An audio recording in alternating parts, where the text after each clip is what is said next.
Parce que dans Magamba Kinzambe, pardon, c'est facile. Moi, je pense que dans Magamba Kinzambe, n'est pas étonné que pardon, c'est facilement. Yo sambelanga na sambela soto aussi pour pas. Et vous me l'avez pour senga na pardon. Et puis pour to les sango pour to na bonzambe, ndene to salamate. Donc nega faire na fali ba senga na pardon, nega faire na fali ba okanga na bakanda, ndebe mai kalambai oyo azamu Tanzambe, Moïse Mbie pe o azamu Tanzambe ba okanga na bakanda. Nangamba Moïse Mbie to mona gege to yoga gege ti lelo Moïse Mbie abisa sote so la kisini. So e pa kalamba to mona Vaseline na mama na nani. Ba misen to tika na bango lelo o ba bouger, ça dit to tanga bango na misapi. Fali Ferré, héritier, Fabregas, Bina Filé, Vena biso pe encourager waze quoi. Faire courager. Ya signa ba sala ba maté. Donc baza bene belete. Ouais. Ça dit au sala ke lokwa ba belete. Ba ko za mukete. Ba mai kalamba isikona pasteur Moïse Mbie, ba bigi kuna ba muke. To kota kuna. Oh Moïse Mbie akobeta stade de Martyrs pour na kokumisa gloire Nzambe, mai kalamba ya ye, ya bengisi ba tumsu ba be. Moko mona pour na kokumisa Nzambe na face. Pour na kokumisa Nzambe, c'est pour na kokumisa Nzambe, ça pour to kota na makambo. Pour na kokumisa Nzambe, faut bela kindimu. Ah? Ah, papa, mama kokumisa Nzambe. Faut bela kindimu. Oya finga ba to tongo medi poko. Aye makamba Nzambe kokumisa ko. Et puis le rego boma pe makambu ya ki passe ya ki makambu ya nini mi bate bele bazaki ba chantre le ba komba pasteur presque ba nyonso. Maïkala mbaza eka mission. Te oui, avec la mission. Moi je me parler de la mission. Donc est-ce que ce que mission faut comme un pasteur. Faut pas tout ça là ga mission ba benga ka pa ba denile si ya ga koyemba ba futi le on est aké. Mais ba ça avec église na. Te ba mona ngolo wa kopa on dit to lia bien te. Hein? Même man qui la moi kaso de bon dazo de aloba ki moi je mbia yemba gege. Moi je mbia na comprendre tala lié. Mais Mike Amba a bongisa. Ya Mike Amba lo bio non, Mike Amba a bal officiellement, ma bosse ko baki Mike Amba pe Vaseline. A divorce officiellement. Ba una ok non a divorce, mais ok non a Vaseline. O mutakale bimagi, wana Mike lo biye manika lo bango te. Abosa yango. Ce ko biso to ça le quoi la lete pas Moïse n'était pas manika na habité. Moïse mbi alo ba gege. Mais Mike Amba ipe Vaseline mutakale saka nini? Ebimaka. Pourquoi ba ye makambo awawa? Pour na concert na bango ya ba défi donc ba yeba ke moteme ko suka bango ba ko fingama o le ko fingama moteme ko suka yo papa ba ko simba na mwana basimbi mwasi basimbi mama basimbi ko wakufa basimbi mama leki no mo bo aza cousin na bela mutu ba ke bimise ba ye na ye papa ja mboka te donc Moïse Mbie na Mike ba déjà Mike na Moïse Mbie na otonisa martyr mpenda. Bon, nenge terreau zo kende la. Nenge terreau zo kende la ba mbale ba ça plein. Hein? Ouais, ba mbale ba ça plein makasi. Plein pene ozala. Pour dire Moïse Mbie déjà les gars Mike Kalamba. Maintenant ne ba komi siko na Moïse Mbie les gars Mike Kalamba na visibilité ma musique te on a ba la musique. Moïse Mbie akutaka cher ke Kalamba. Moïse Mbie pour bête puis d'ailleurs Moïse Mbie a tché à 3 dates à stade oyebi. On a fali nani faire. Nena mo la neti Moïse Mbie mta fali. Moi Kalamba il était à faire.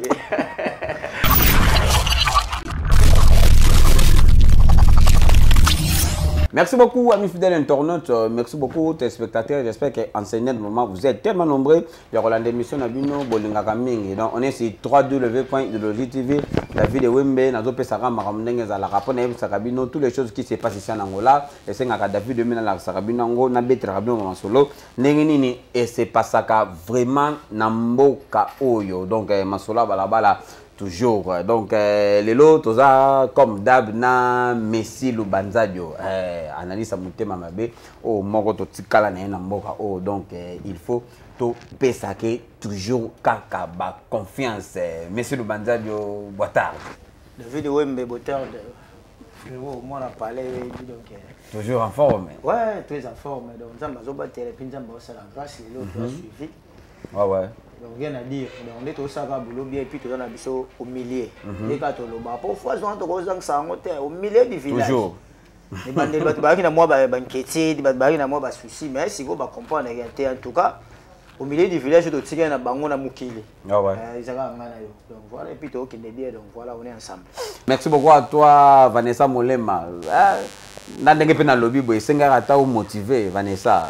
Molema zalaka na David Wembe ekosala bien. Monsieur le Banzadio, tofandi boye na monde ya ba musicien chrétien ba musicien o ba yembela kanzambe tozomona bango comme si moi mbutu ça trop comme si koyokana ezate entre bango mibale ba rando o tomona pa ya fali pupa na fere to komi pe komona ngo et pas ba musicien chrétien to tanga kombona bango frère Mike Kalambay pasteur Mike Kalambay na pasteur Moïse Mbiye bazo potana na niveau moko ya kondima kutu te selon yo omonyo ndenge take bango bana na nzambe likolo nango ba pasteur. Bon déjà lobby na butu 22h bonaki ala benga ngai bonaki ala excellence bonaki ala wawa peso mbote et puis 007 gère sa majesté général tu na ngai Freddy Kamanda Haji Boss Freddy Kamanda wawa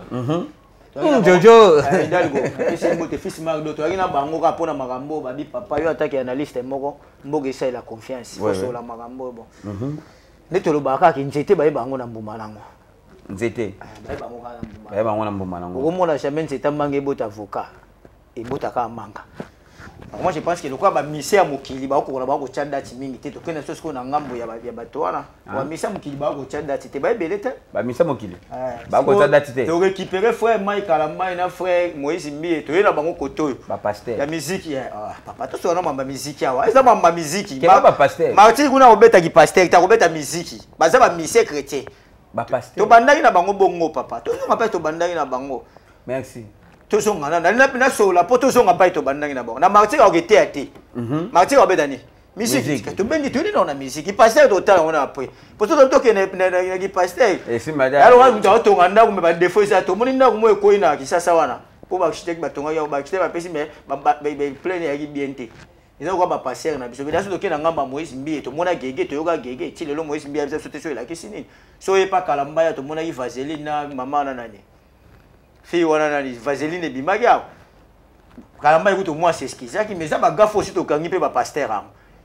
ozo comprendre et le but est que baza parfait te baza bato donc to solo na ba on le roi bato to zongi siko na fali na faire mais ya musique siko ya ba joba lo ba chrétien ko to kuna Moïse Mbiye kindi mwa finga otope manike ba era bani ba dénigrer pasteur Moïse Mbiye ba côté là Mike Kalambay donc to zongi siko Mike Kalambay pe azana ba gel na e kuna pe Moïse Mbiye pe ana ba demer na parce que yango mamdo mona de papa na ça mutama be usala ma confiance est-ce que big Vanessa Molema la ramta Moïse Mbiye sikonde na bona basuka ana uza problème na bata ba Moïse Mbiye na bata ba Mike Kalambay mais sikonga malamu na ngeza ndeni nazo pe éclaircissement moko valable o isa pena logique ça dit ba mise na ngamba musique ya chrétien na ngamba musique profane ndeto benga ngo nde bango ba chang musique mokili comme le ba beta ba sale ba mise to tika na bango lelo o ba bouger ça dit to tanga bango na misapi Fali Ferré héritier Fabregas bina filé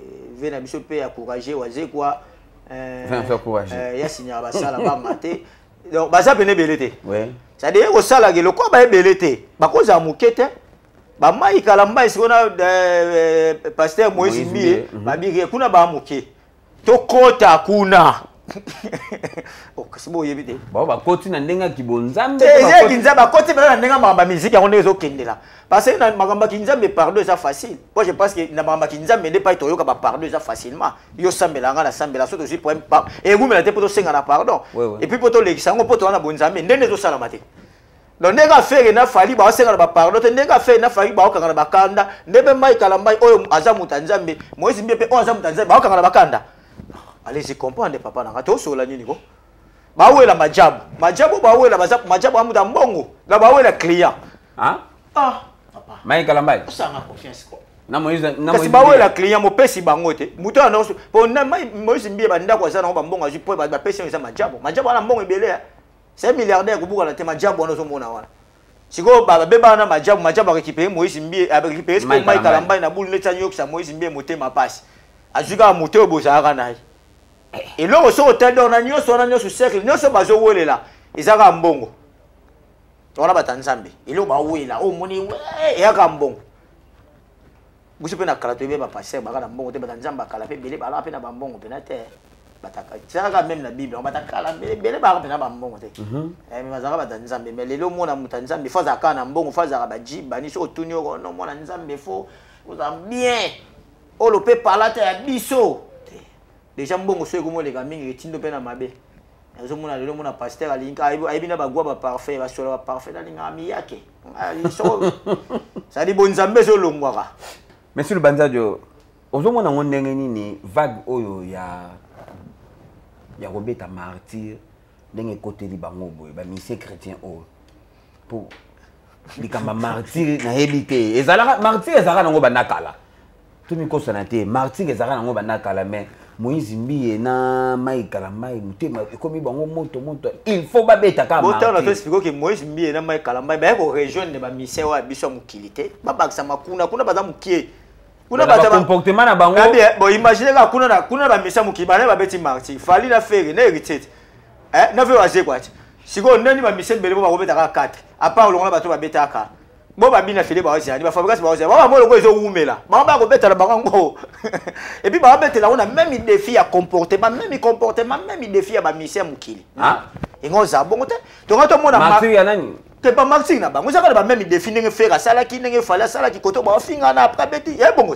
mais ngoto mona na internet te Nzambe. Voilà ce qu'on bat Nzambe. Oh, moi, je suis à stade de martyr pour kumisa gloire Nzambe. Michael Mbaya ye, ya bengi si batu msuba be. Pour na kumisa Nzambe na face. Pour na kumisa Nzambe, c'est pour na kumisa Nzambe, ça pour to kota na makambo. Pour na kumisa Nzambe, faut benga kindimu. Ah?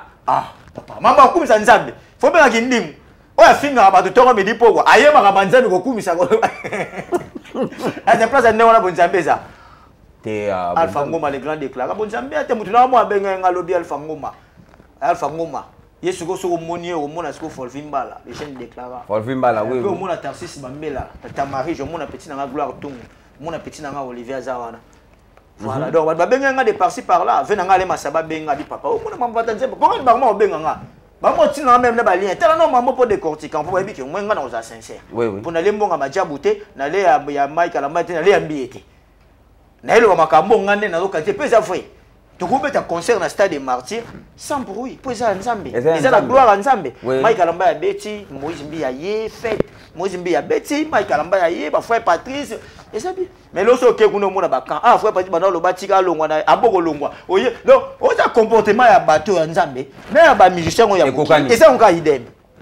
Toke ndewa. Mais tu as un chercher point. Wane ba lo bala. Wana ba bango ba vandela na ba wana chercher point. Wana ko bango ba vandela. Vous avez mais et ça on peut m'abêter. Je peux toi venir rechercher bon mais tous on a quand même que au comportement mutanzambe te pour nzete ba bango kana mboma nango. Mutanzambe faza moi boy ba comportement yango te. Ba finga ka ba finga déjà j'ai na habité na Bible sur les vexé mo boy pasteur hotel bo finga ba te arati. Et puis le rego bo mape makambu ya ki passe ya ki makambu ya nini mi ba te bele ba za ki ba chantre le ba komba pasteur presque ba nyonso. Maïkala mbaza e ka mission. Te oui, avec les mission. Moi, je me parlais de mission. Donc, est-ce que ce que mission faut qu'on m'a pasteur? Faut pas tout ça là, mission. Babé n'a qu'à pas Denis les si ya ya koyemba, ba foutu le on est aké. Mais ba ça avec église là. Te ba mona ngolo wa ko pa on dit to li abienté. Ah? Ah, vous le kanga ya ko na solo di papa pembe. Ko za na musique. Molanya ba mona ndesike ba oli abienté. Effectivement, ba ndé oli abienté. Tala depuis ba komba pasteur.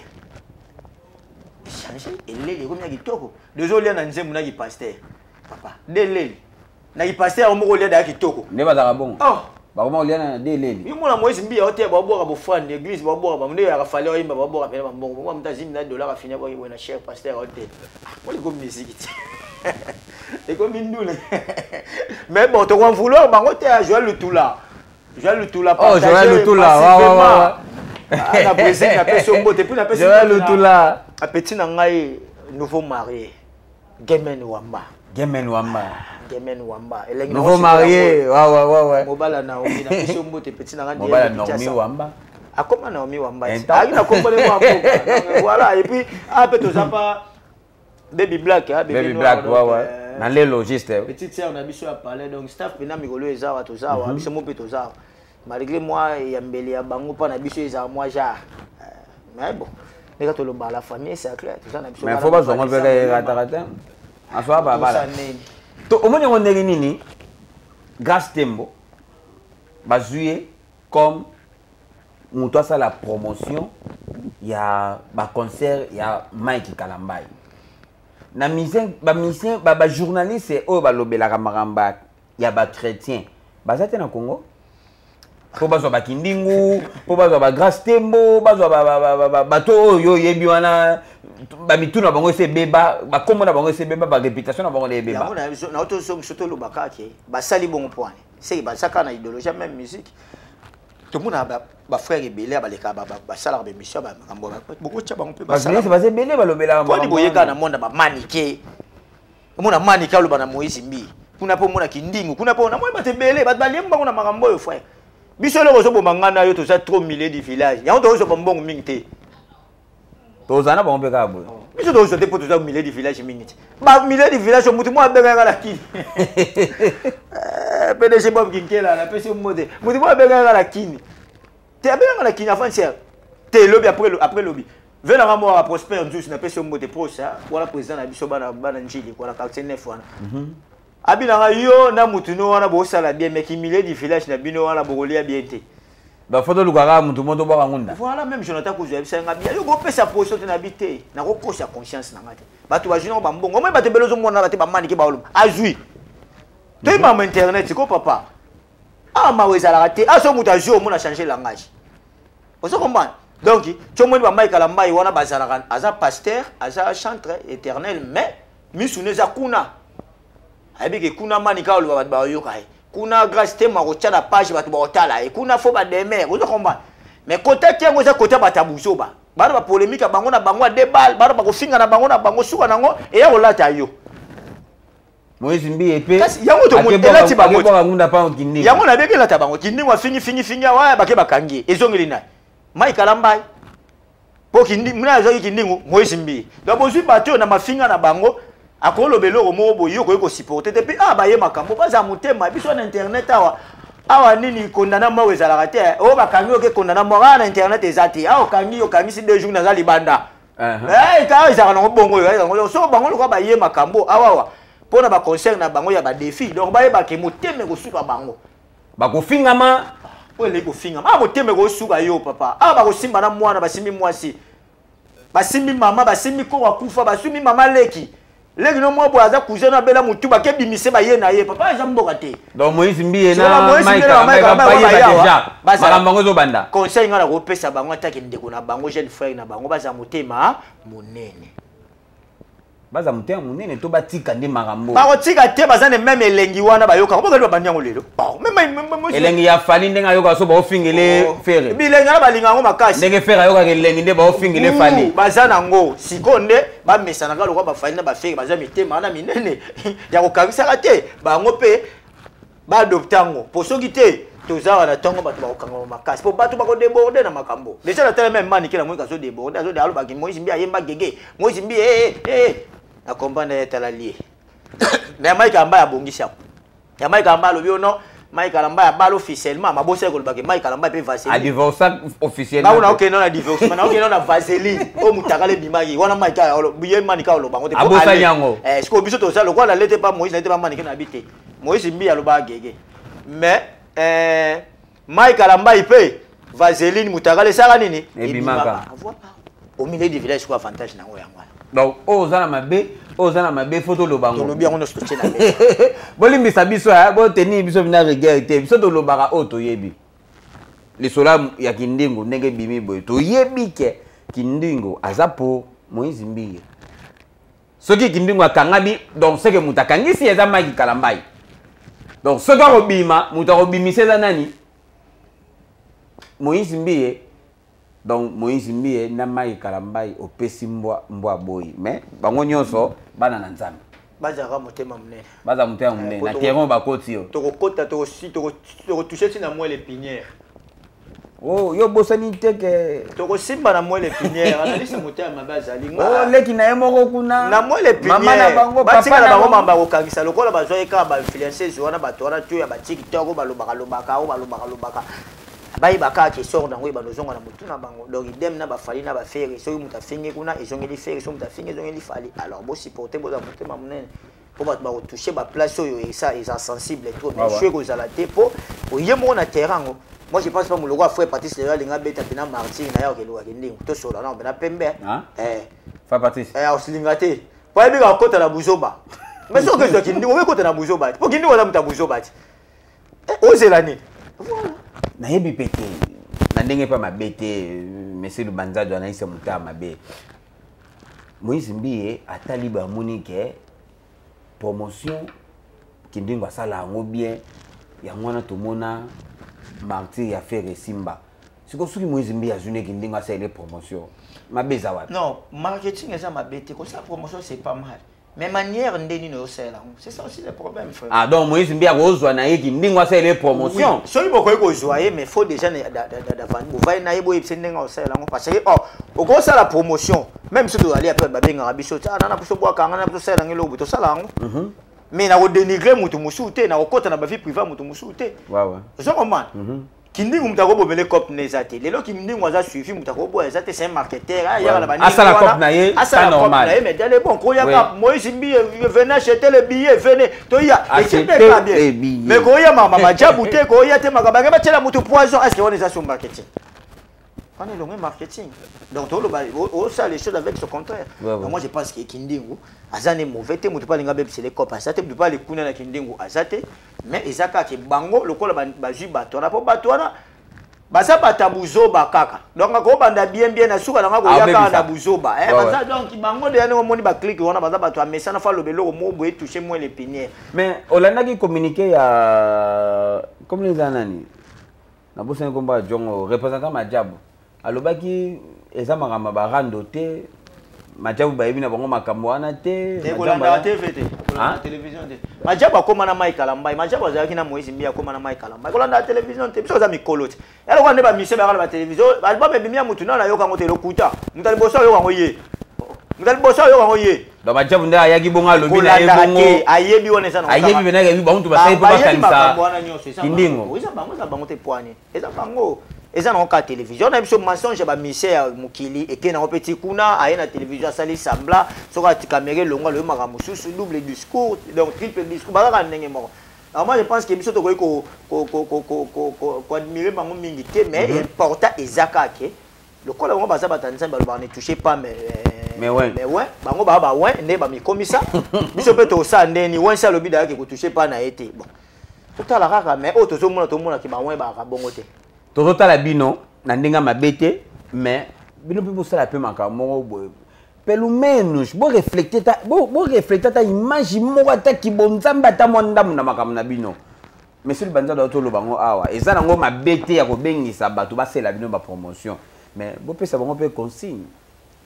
Bo pesa bango pe consigne. Ah te bo sala boy, e ko sala bien. Biso na posa bo sa malamu. Ah tu na posa concert à Mike Kalambai le kalango bien. Concert à Moïse Mbiye le kalango bien mais avant ba concert to bani dana ba des autres boy bonjour ba concert zandeni c'est la fin qui justifie les moyens moi je pense donc et puis bato balinga ba musique chrétienne ba zibele ba Cynthia Meta na peso mbote Deborah Kamanda et tu na ma Sephora Kamanda Deborah Makangila on dirait de Kinshasa pire petit venae donc voilà mettre malé la Colombie bato balinga ba manzambe wana ba kende to sapé na kinto za ba martyr ngo so pe côté mpiaka tu pe na suka to sa analyse que Moïse Mbiye ezaka débat fali na feki to zonga kaka a poto si sana hein to zonga quoi ça débat concert fali na feki tu vois ça mpiaka Moïse Mbiye na critique tipo wana aussi pour des critiques pour petit concert biso lire en analyse donc to zonga to yoka mawate poto si sana solo Mike Kalambai na Moïse Mbiye na otonisa martyr mpenda. Bon, nenge terreau zo kendela. Ne terreau zo kendela ba mbale ba ça plein. Hein? Ouais, ba mbale ba ça plein makasi. Plein pene ozala. Pour dire Moïse Mbiye déjà les gars Mike Kalambai. Maintenant ne ba komi siko na Moïse Mbiye les gars Mike Kalambai na visibilité ma musique te on a ba la musique Moïse Mbiye akutaka cher ke Kalambai. Moïse Mbiye pour bête puis d'ailleurs Moïse Mbiye a tché à 3 dates à stade oyebi.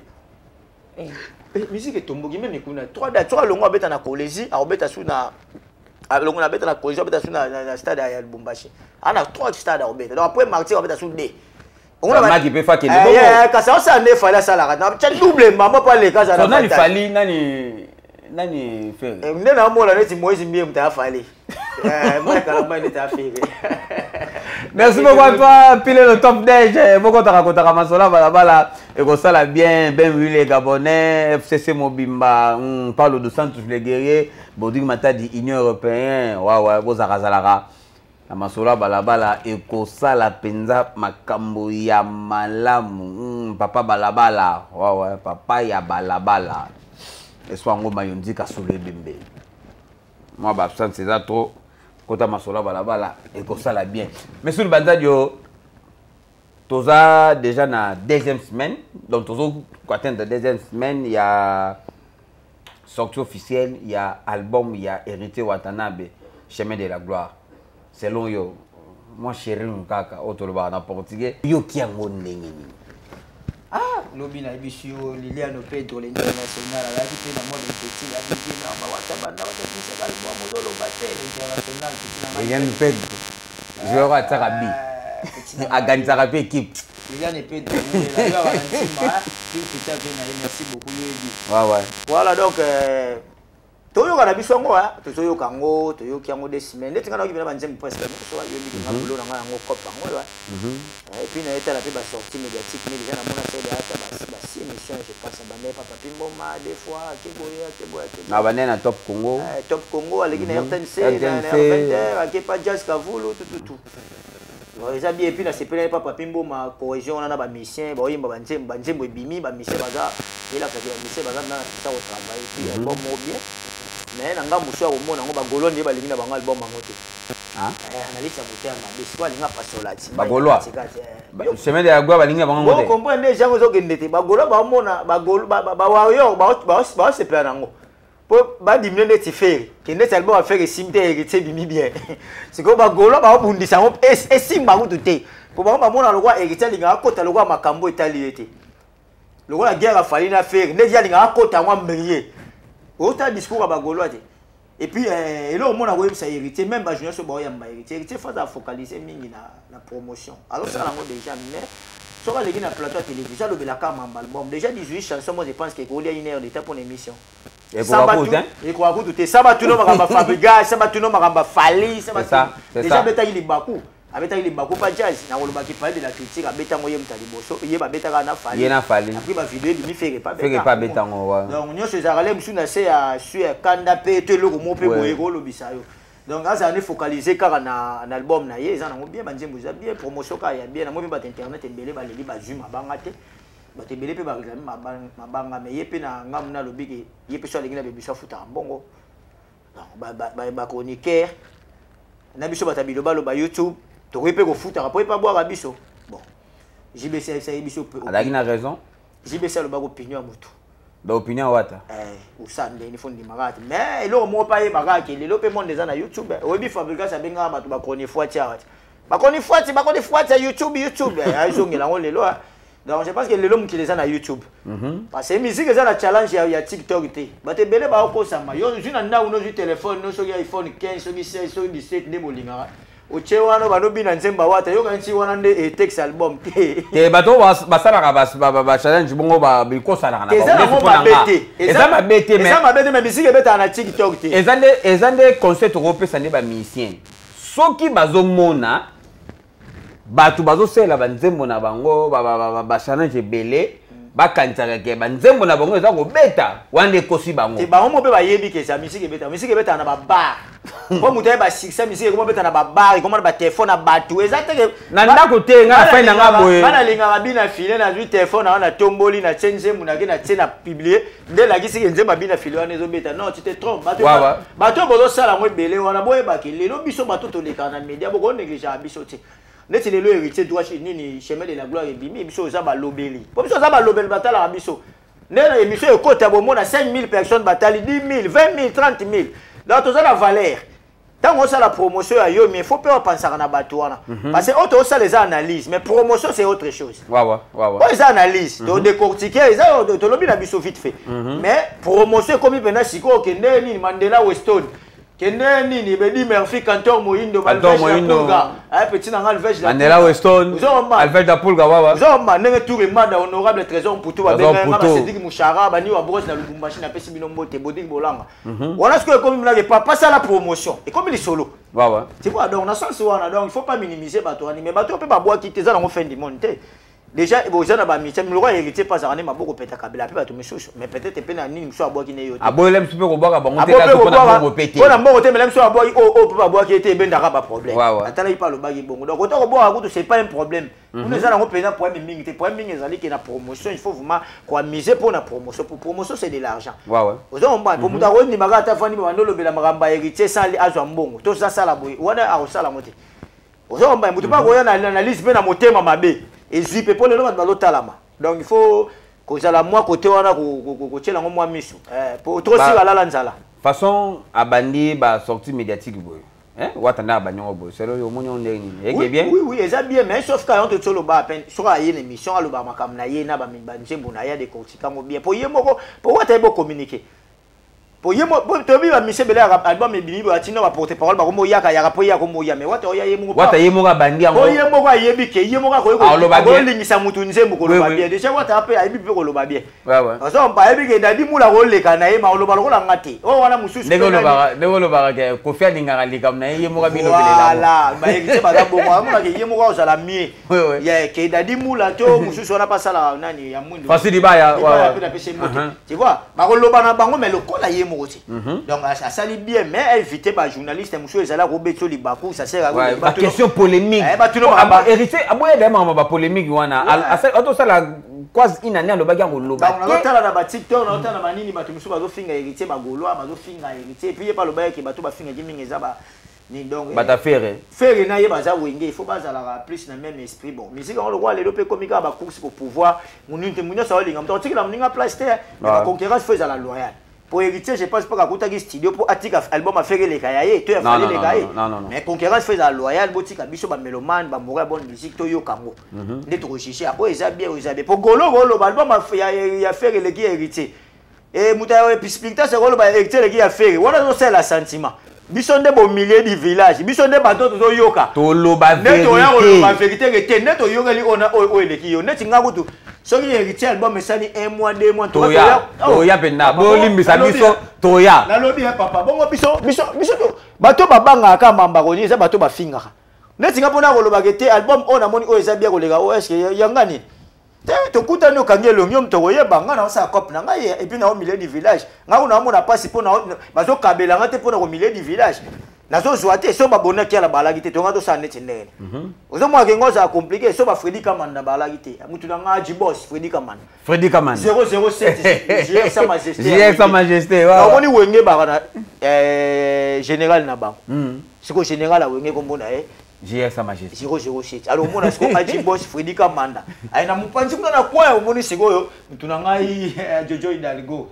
Donc voilà donc dollar pour tout star à Gondo. Ah voilà dollar pour tout star à Gondo. Donc voilà ba be mo ebele ba pe mo ebele mais parce que yo bika mabangi komi muto to sola na ye. Ngasko sentiment mabwanga ka pona otanga komba muto yo bika kotona kabina na moi rigueur te mais za moi discipline. Ngaso na bwa ki yo seki to zalaka to sololaka to yambanaka taka bongo te. Donc na ko bwa ko te po yo faino na ndaku na yo kombo no sepe singa te. D'ailleurs nga mo ezaka kitoko merci lubanza de analyse mondial.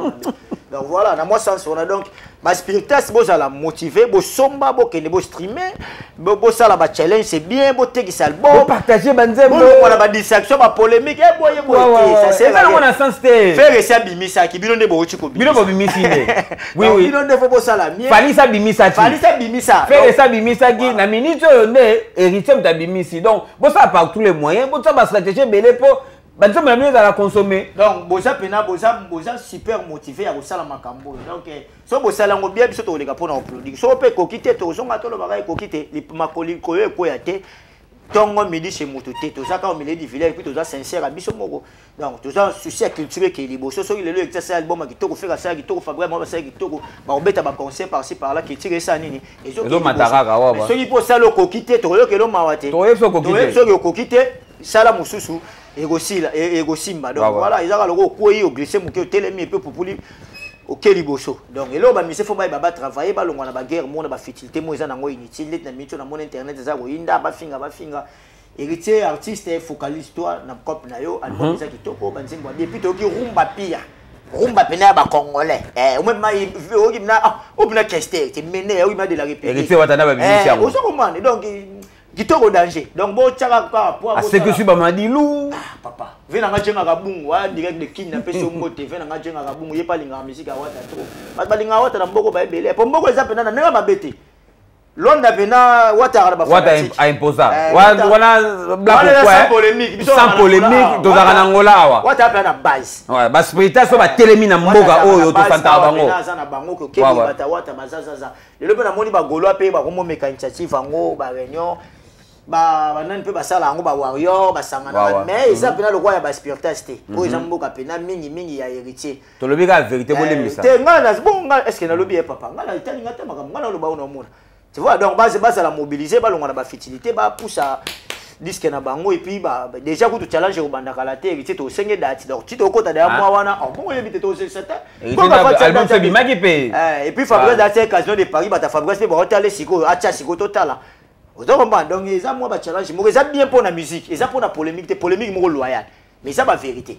Parce que héritier na limite album a ndio ça on peut ndio kango yemoko asala on peut bima aba no beta bandule azonga pe na ngola beta bandule za ba fête neto kendaka wana et ça la bien et ça la plus musique yana mouvement plus critique et tom plus pe isolé zo beta ma parcelle na mboka tout kangami mais so ba musique za ka faire fois beta fali fois beta bo bino musutina na mnezani zo komba mo no legi na télévision be monsieur belé donc ça sert ba musicien be musicien là to loba to lingi bino souté to mo lu ba bosser lo ba bosser ba mo to ba la exception musala ba sala ba héritier ba Fabregas ba nani ba fali ba faire to zo linga ba ngonde ngwana to lingi to yela kapso be mission to ko midi pour na mona isele ba bania ono émission mo ala ta bien ko linga fali yango te to lingi pa ba sele yo mwana yango te beta musique bimisa album to ko ba nzembo ba mto senga ba beta ba concert ba différents orchestres to lingo ya no yo ko question ne biso na analyse commis 3 ah David Nanga aussi tout ça il a mis voilà mais tout le on est presque à la fin moi le bataillon sur bataillon moi ba mbote pe na mi ko sana ba fo boaka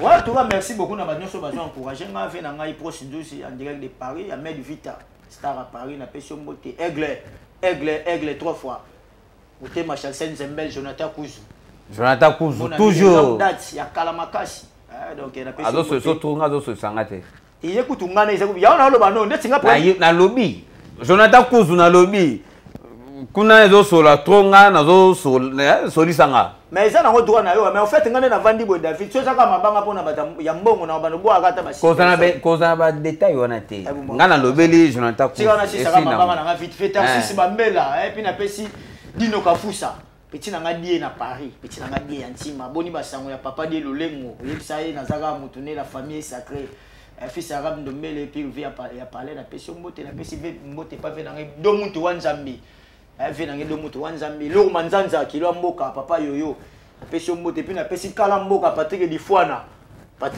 kala mboka na pession mbote puis veut le meka 001 en direct des États-Unis nani Trésor Moussansala petit na gloire Tongo Olivier Capo gloire Tongo petit na oti Capo mutu na Capo Carlos Fuila Vicky Bombassa na Brésil na pession mbote et puis pour na suki sa mère ba petit Thérèse Ndaya maman na Laurina mère ba Leila et puis belle sœur na nga Pati Iseu Ileko Pati na biki yoli la libanga ya nene na pession mbote na biki toza suivi et puis ba nyoso ba Rolanda ngai na pesi bino ba mbote et puis pour na suki na Vanessa Molemba na biki après mission salika ba veno ndenge de kaka et puis ça la diele Machara Nzambe le boss André Lemba oh les jeunes déclara sika mulanga sika pembe petit na Gex véritable déclarant mikola zo bimisa ba conteneur esa la biso grave et puis Félix j'ai déclarant Gex liste mo konti na pesi mbote diele Machara Nzambe Vwando kitoko c'est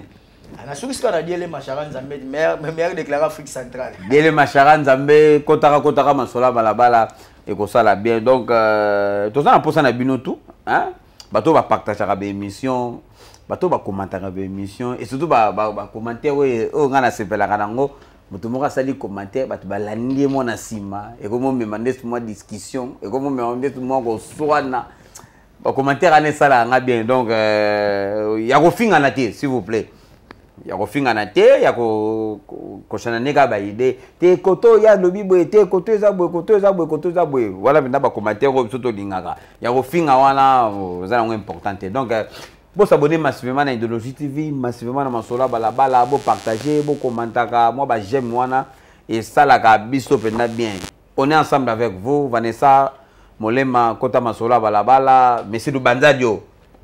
Je peux Kota Masola, Balabala. Déjà. Vous pouvez avoir confiance, donc vous pouvez avoir confiance.